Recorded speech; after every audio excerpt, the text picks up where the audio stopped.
نحن في سوريا ليس ئەم لە فقط سووریێ نەتەنێ گرنگیە ددن بە بەرهێنان ئابۆری و چاکسازیە ئابۆری، بەلکی ئەم گرنگیە ددن بە گەڕاندنا شەوقا شام و سووری.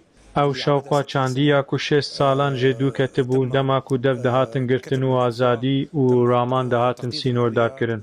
ئیرۆ ئەف پێشانگە دەستپێکێکە ڤەگەرا ڕامان و چاندەیە بۆ جەم خودیên xwe li Şamê.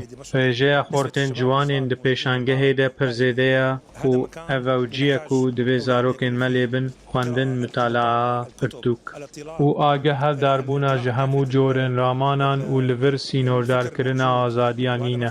Her wiha ez kê xweş bûm ku hin weşanxaneyên ku ji Şamê derketibûn îro vegeriyane û em hêvîdarin bi piştevaniya Wezareta Çandê.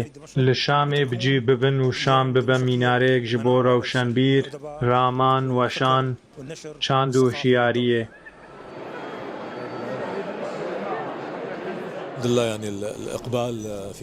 سپاس ji Xwedê re pêşwazî zêde dibe û em pir kêfxweş in bi serdana birêz wezîran ji hemû pisporiyan. Em hes dikin ku çand bandorê li her tiştî dike û destê me her tim di destê wan de ye. Ev serkeftin di saya Xwedayê mezin bê hewdanên hevbeş bi dest nediket darayî navxwe ragihandin, karên derve û gelek aliyên din divê şahiya çandî de bi me re bûn.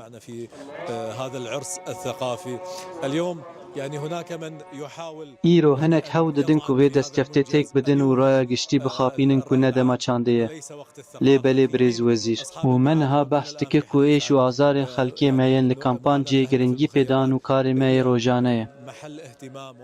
Armanc şerê li dijî hejariyê ye dibin serokatiya birêz serok û bi hewdanên birêz wezîran ne tenê bi dawiyanîna mijara kampan belkî tiştên ji wê wê de tijî.